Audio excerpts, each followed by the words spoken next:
Yo, what's up? Ingin naman. Yo, what's up mga kamotonix? Ito na nga yung ating King Drag chain guard yon. Ito na yung chain guard natin para dun sa ating swing arm. Ilalagay natin yan dito. Ayan. Dito sa swing arm na to.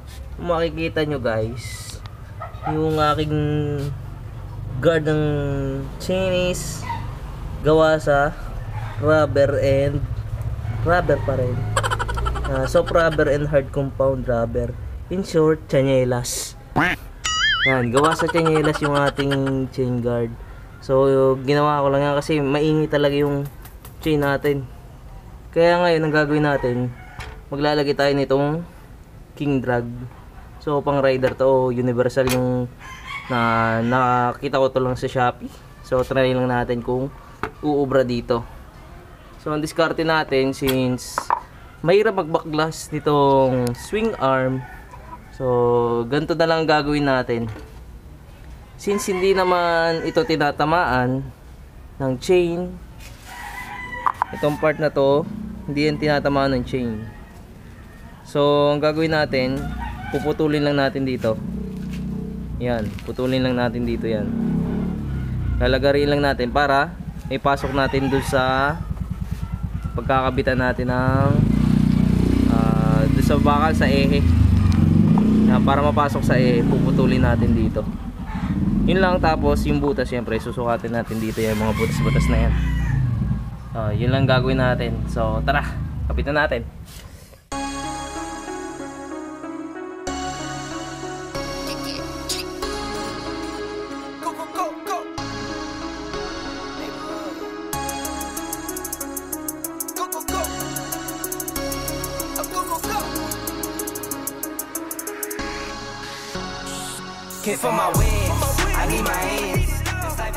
Guys, naputol na natin yung kabiak.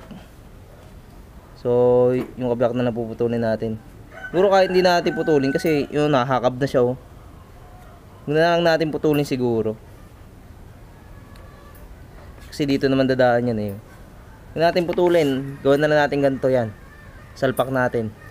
Try natin kung uubra. At eto na nga guys, tinanggal na natin yung chanelas na kinabit natin sa ating swing arm at nilawagan na rin natin tong footrest. And tinanggal na rin natin tong chain guard ng ating swing arm. At pagkatapos yung baklasin yan, tanggalin yung tornilyo, ipit nyo lang doon sa gulong. Ganun lang yung ginawa ko.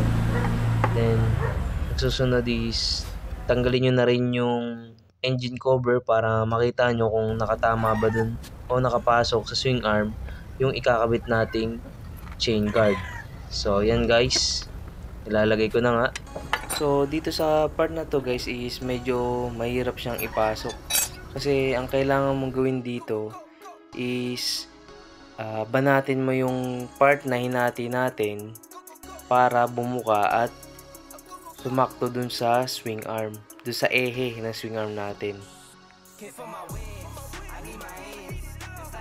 So yun nga guys, mapapansin nyo hindi siya lapat na lapat kasi nga meron dyan yung bakal na nakausli na humaharang doon sa ating chain guard. So yun yung gagawa natin ng paraan para may pasok tong chain guard na to.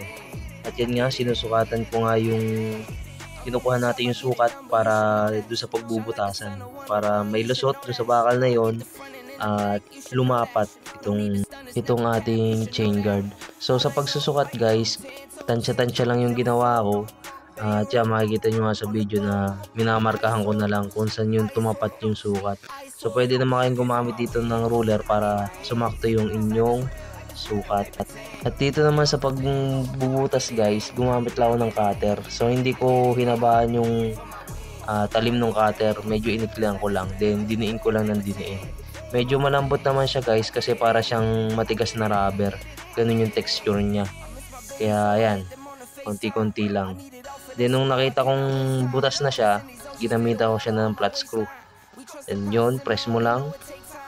At yan na nga, meron na tayong butas para dun sa bakal, para dun yun sa kabitan ng swing arm cover or chain cover. At yun nga, susukat na natin, titestingin natin kung gumana ba yung ating pagsusukat, kung sumakto ba. Yun nga, medyo mahirap sa una, pero ayun, konting pukpok lang nung flat screw, pumasok na siya. So yun nga guys, mapapansin nyo na hindi pa siya gaano lapat kasi naiwan natin yung tornilyo at yan nga, tinatanggal natin. Yan, pagkabalik niyang tornilyo na yan guys, makikita nyo na lapat na yan. Yan guys. At yan nga mga kamotonix, okay na okay yung pagkaka-install natin ng chain guard na to. Lapat na lapat and sakto yung butas para dun sa lagayan ng ating chain cover. At yun nga, tapos na yung ating pag-install. So ibabalik na natin lahat ng ating binaklas dito.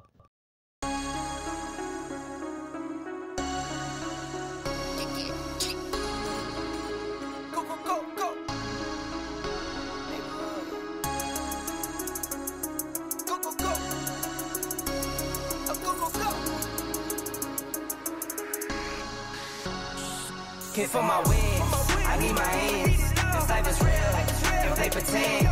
Came off the bench, I get it in, I get it in. A few minutes later.